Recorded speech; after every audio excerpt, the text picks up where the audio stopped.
नमस्कार, आप देख रहे हैं सी न्यूज भारत और मैं हूं आपके साथ आकांक्षा यादव। वक्त हो चुका है न्यूज बुलेटिन का और आज इस न्यूज बुलेटिन में हम जानेंगे कि कहां खेल महोत्सव का हुआ आयोजन, 24 घंटों के भीतर किस केस का पुलिस ने किया खुलासा और कहां गलियों की व्यवस्था हुई खराब। ये सब जानेंगे विस्तार से। तो चलिए शुरुआत करते हैं बुलेटिन की।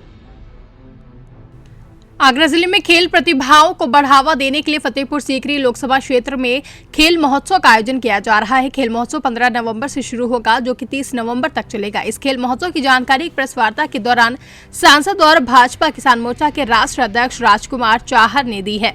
बता दें, सांसद ने बताया कि 15 दिनों तक चलने वाले सांसद खेल स्पर्धा में एथलेटिक्स, खो खो, क्रिकेट, कबड्डी, कुश्ती, वॉलीबॉल खेलों का आयोजन किया जाएगा। इन सभी खेलों का प्रतिस्पर्धा में जिले भर के खिलाड़ी भाग लेंगे। इस प्रतियोगिता का शुभारंभ 15 नवंबर को किया जाएगा। इस दौरान विधायक महेश गोयल, विधायक हेमलता दिवाकर समेत कई लोग मौजूद रहे। प्रधानमंत्री माननीय नरेंद्र मोदी जी की इच्छा है कि देश के नौजवान जो खिलाड़ी क्षेत्र में हैं, खेल रहे हैं, अच्छी स्पर्धाओं में भाग लेते हैं, वो गांव स्तर से, वार्ड स्तर से, ब्लॉक स्तर से निकल के आएँ, देश का नाम रोशन करें और दुनिया में जाकर ओलंपिक में भी वो खेलें। तो इस तरह का एक बड़ा अभियान पूरे देश के अंदर चलने वाला है। उसमें फतेहपुर सीकरी लोकसभा क्षेत्र के आयोजन, जिसमें हमने एथलेटिक्स, खो खो, कबड्डी, क्रिकेट, कुश्ती और वॉलीबॉल ये खेल लिए हैं। इनका आयोजन 15 नवंबर से प्रारंभ हो रहा है और अलग अलग डेट्स हैं। 15 नवंबर को सदर तहसील, खीरागढ़ की 16 नवंबर, फतेहाबाद 18, वहाँ की 19 और किरावली 20 और 27 और 28 को इसका फाइनल लोकसभा क्षेत्र का ये एकलव्य स्टेडियम में होगा। वहीं पुरस्कार वितरण होगा। तो एक ये भव्य आयोजन सांसद खेल स्पर्धा का 15 नवंबर से प्रारंभ हो रहा है और मुझे उम्मीद है कि आगरा जनपद के विभिन्न खेलों के खिलाड़ी इसमें सहभागिता करेंगे। उनको आकर्षक इनाम भी दी जाएगी, उनको नगद पुरस्कार भी दिए जाएंगे, उनको मेडल्स और उनको प्रमाण पत्र भी दिए जाएंगे। और इसमें विभिन्न खेलों संघों के पदाधिकारी, हमारे माननीय सभी विधायकगण, ब्लॉक प्रमुख और जो आगरा से सी न्यूज संवाददाता अनुज उपाध्याय की रिपोर्ट। चतरा की सदर थाना पुलिस ने चंद घंटों पहले घटित बबीता ब्लाइंड केस का 24 घंटों के भीतर खुलासा कर दिया। घटना के बाद एसपी राकेश रंजन द्वारा एसडीपीओ अविनाश कुमार के नेतृत्व में गठित एसआईटी ने त्वरित कार्रवाई करते हुए न सिर्फ ब्लाइंड मर्डर केस का खुलासा करने में सफलता हासिल की, बल्कि घटना को अंजाम देने वाले बबीता के प्रेमी व उसके 2 हत्यारे दोस्तों को भी धर दबोचा है।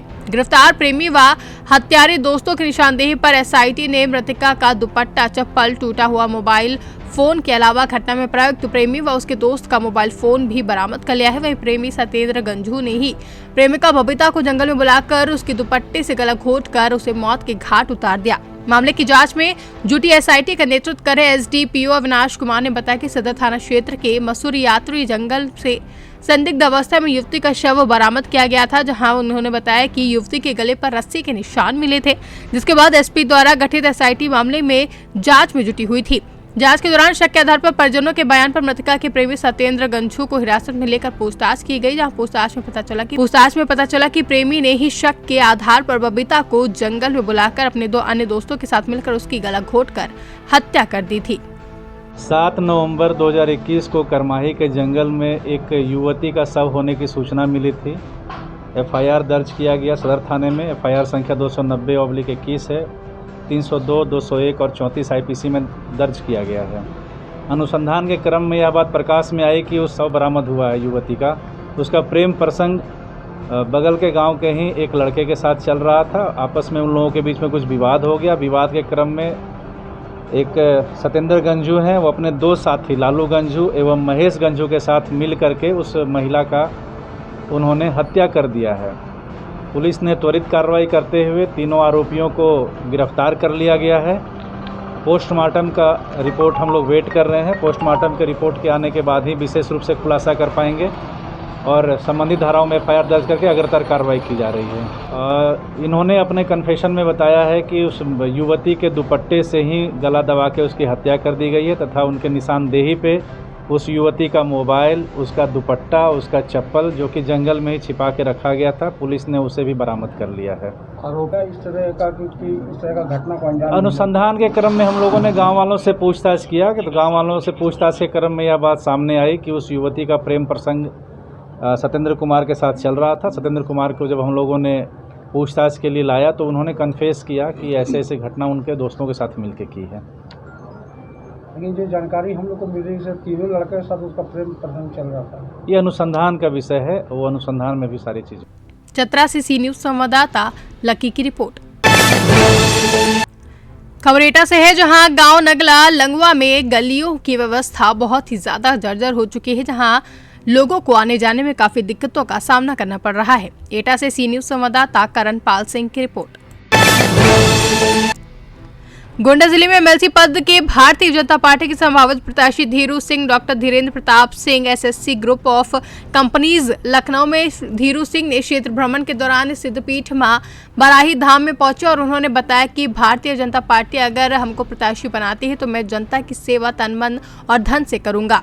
वहीं श्री सिंह ने बताया कि मैं भारतीय जनता पार्टी से 10 साल से जुड़ा हुआ हूं, अनवरत पार्टी की सेवा करता चला आ रहा हूं। इस बार अगर हमें टिकट मिलता है तो गोंडा और बलरामपुर के विकास के लिए प्रयासरत रहूंगा। जी, आप अपना परिचय और किन मुद्दों को लेकर आप चुनाव मैदान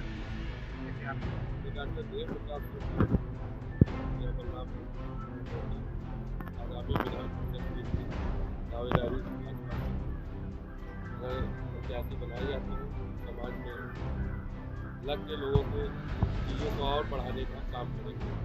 किन मुद्दों को लेकर आप चुनाव मैदान? मुद्दा जो हमारा जिला बलरामपुर या गोंडा पिछड़ों में आता है, उनको अगड़ों में लाने की आवश्यकता है तथा समाज में जो बेरोजगार आज के युवा हैं उनको रोजगार दिलाने की मेरा मेन मुद्दा है। योगी जी अभी हाल में ही गोंडा उनका दौरा हुआ था, तो बहुत बड़ी सौगात दिया गोंडा जिले के लिए और बलरामपुर के लिए, उस पर आप क्या कहना चाहेंगे? योगी जी लगातार प्रयत्नरत है। बलरामपुर और गोंडा में कई 100 करोड़ की योजनाओं का उन्होंने शुभारंभ किया उस दिन तथा आगे भी शुभारंभ करते रहेंगे तथा मेडिकल कॉलेज दोनों जिलों को दिया गया, एक गोंडा को दिया गया, बलरामपुर को सैटेलाइट मेडिकल कॉलेज दिया गया। गोंडा से सी न्यूज संवाददाता शिवशंकर मिश्रा की रिपोर्ट। छोटाउदेपुर के बोडेली में आयोजित आम आदमी पार्टी के स्नेह मिलन समारोह में आम आदमी पार्टी के कार्यकर्ताओं समेत बड़ी संख्या में लोग मौजूद रहे, जहां स्नेह मिलन कार्यक्रम की अध्यक्षता जिला आम आदमी पार्टी के अध्यक्ष डीएन राजपूत ने की, जिसमें गुजरात प्रदेश आम आदमी पार्टी के संगठन मंत्री मयंक शर्मा, गुजरात प्रदेश आम आदमी पार्टी के उपाध्यक्ष प्रोफेसर अर्जुन राठवा, आम आदमी पार्टी जिला महिला प्रमुख लीला बहन राठवा समेत गणमान्य लोगों ने उपस्थित होकर लोगों को नववर्ष की शुभकामनाएं दी हैं। गुजरात से सी न्यूज संवाददाता अर्जुन राठवा की रिपोर्ट। खबर बैतूल से है, जहां आमला पुलिस ने 24 घंटे में किया हत्या का खुलासा, जिसके चलते 2 आरोपियों को भी पुलिस ने गिरफ्तार कर लिया है। बता दें कि आमला पुलिस की ये बड़ी कार्रवाई सामने आई है। दिनांक 6/11/2021 को थाना आमला में एक महिला सरिता के द्वारा सूचना प्रदान की गई कि उसके पति कहीं गुम हो गए हैं, जिस पर गुमइंसान कायम कर तत्काल शंका के आधार पर सरिता के भाई और उसके दोस्त, जो कि सरिता ने बताया था कि थाना बस स्टैंड आमला अपने पति सोनू को ये दोनों लेने गए थे, परंतु इनको वो मिला नहीं था। शंका के आधार पर छन्नू और उसके दोस्त से हिकमत अमली से पूछताछ की गई, जिन्होंने पूछताछ में पहले तो पुलिस को गुमराह किया। गुमराह करने के बाद उन्होंने बताया कि ये छन्नू और उसका दोस्त सोनू को लेने आमला गए थे। आमला से वो उसके गांव लेके आ रहे थे। बीच में ही चूँकि जो सोनू है वो अपनी पत्नी सरिता को पहले परेशान करता रहता था, उसके साथ मारपीट करता था, जिससे कि उसका भाई सोनू से रंजिश रखे था। उस रंजिश के चलते सोनू की छन्नू और उसके दोस्त ने मिलके खेत में ले जाकर पटक कर लात घूंसों से मारकर और चप्पलों से बार करके हत्या कर दी और गला घोंट दिया, जिससे कि उसकी हत्या हो गई और उसे पास में ही खेत में ले जाकर कुएं में पटक दिया। इस आधार पर पुलिस द्वारा बहुत ही शीघ्रता से आरोपियों की भी तलाश पतारसी की गई और जो बॉडी है वो भी रिकवर की गई और श्रीमान पुलिस अधीक्षक महोदय और अतिरिक्त पुलिस अधीक्षक महोदय के निर्देशन में टीम ने बेहद ही। बैतूल से सी न्यूज संवाददाता सुमित की रिपोर्ट। मोदी सरकार द्वारा जहां नोटबंदी की गई थी, उसके 5 साल पूरे होने पर देवरिया जनपद में समाजवादी पार्टी यूथ जनसभा के जिला अध्यक्ष रणवीर यादव के नेतृत्व में सैकड़ों समाजवादी कार्यकर्ताओं ने सुभाष चौक पर एकत्रित होकर जोरदार प्रदर्शन किया। साथ ही मीडिया से बातचीत के दौरान जिला अध्यक्ष से उन्होंने बताया कि 5 साल होने जा रहे हैं नोटबंदी से, लेकिन किसी भी जनमानस को कोई लाभ नहीं मिला है। बेरोजगारी चरम पर है और सरकार मूक दर्शक बनी हुई है। किस तरह का प्रदर्शन कर रहे हैं और ये प्रदर्शन का क्या उद्देश्य है? आज समाजवादी जनसभा देवरिया ने नोटबंदी जो हुई थी आज से 5 साल पहले भारतीय जनता पार्टी केंद्र की सरकार हमारे माननीय प्रधानमंत्री जी ने तानाशाही फैसला लेते हुए नोटबंदी किया था, जिसके वजह से हमारे देश के चाहे बड़े व्यापारी हो चाहे छोटे व्यापारी हो सभी तबाह और बर्बाद हो गए। हमारे लोग जो रोड पे बैंकों के सामने ATM के सामने लाइन लगा के अपना ही पैसा निकाल रहे थे, उन पर लाठियाँ बरसाई गई, लोग लाइनों में मर गए, भुखमरी के शिकार काफ़ी लोग हो गए, बहुत सारी जन धन की हानि हुई। उसके खिलाफ आज हम सभी समाजवादी जनसभा के कार्यकर्ता भारतीय जनता पार्टी के सरकार के खिलाफ और हम अपने देश के प्रधानमंत्री से चाहते हैं, हमारी मांग है, आज हम ज्ञापन भी देंगे।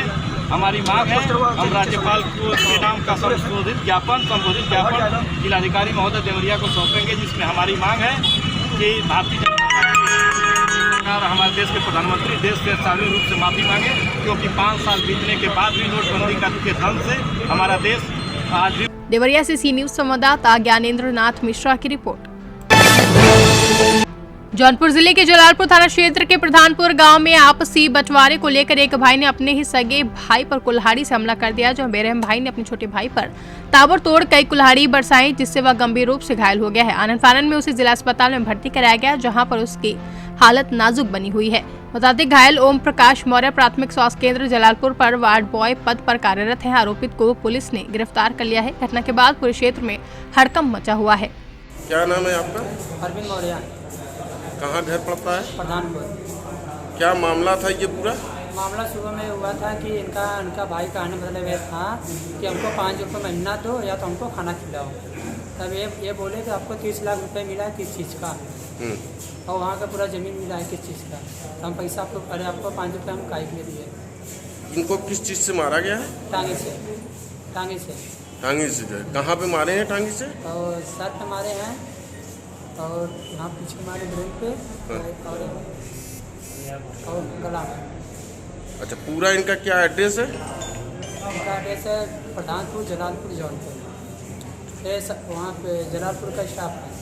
अच्छा, हॉस्पिटल का। किसी चीज़ को लेके विवाद हुआ था कि जो है इसी तरीके से मारपीट हो गई? नहीं, इसी चीज़ से पहले का कुछ होगा नहीं मालूम, लेकिन आज सुबह जो बात हुआ था इतना बात हुआ था।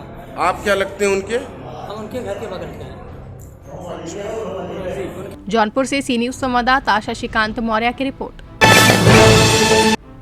खबर मोतिहारी से है, जहां लोक आस्था का महापर्व छठ को लेकर सुगौली में काफी चहल पहल है। इसको लेकर बाजारों की रौनक बढ़ गई है।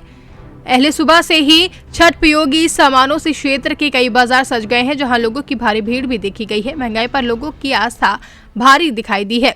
छठ पर्व को लेकर क्षेत्र के सभी बाजारों में जमकर लोग खरीदारी कर रहे हैं। सुबह से ही बाजारों में ग्राहकों की भीड़ देखने को मिली।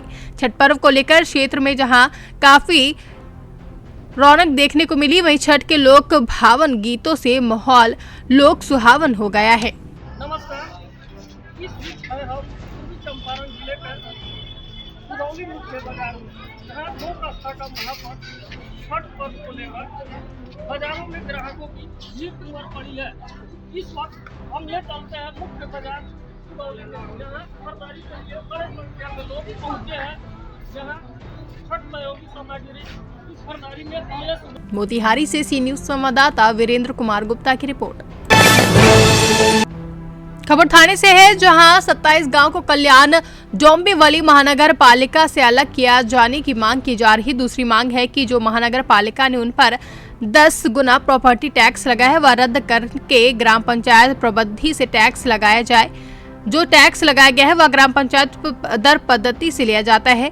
रही बात 2015 की, तो जो नए निर्माण कार्य हुए हैं वे नए दर से वसूले जा रहे हैं, लेकिन समिति की मांग है कि वो भी 2002 यानी कि ग्राम पंचायत दर से टैक्स लिया जाए। ऐसा 27 गांव की सर्वदलीय संघर्ष समिति द्वारा निवेदन के जरिए मांग के संबंध में कल्याण डोंबिवली महापालिका के टैक्स विभाग के उपायुक्त विनय कुलकर्णी से पूछे गए सवाल के जवाब में बताया गया है। 2015 साली 27 गावं कल्याण कॉर्पोरेशनमध्ये घेण्यात आली. त्याच्यानंतर लोक आम्ही 2 वर्ष टॅक्स भरत होतो 27 गावात, परंतु अचानक या लोकांनी ठराव केला आणि 27 गावामध्ये जो टॅक्स होता त्याच्या 10 पट टॅक्स या 27 गावामध्ये लादण्यात आला.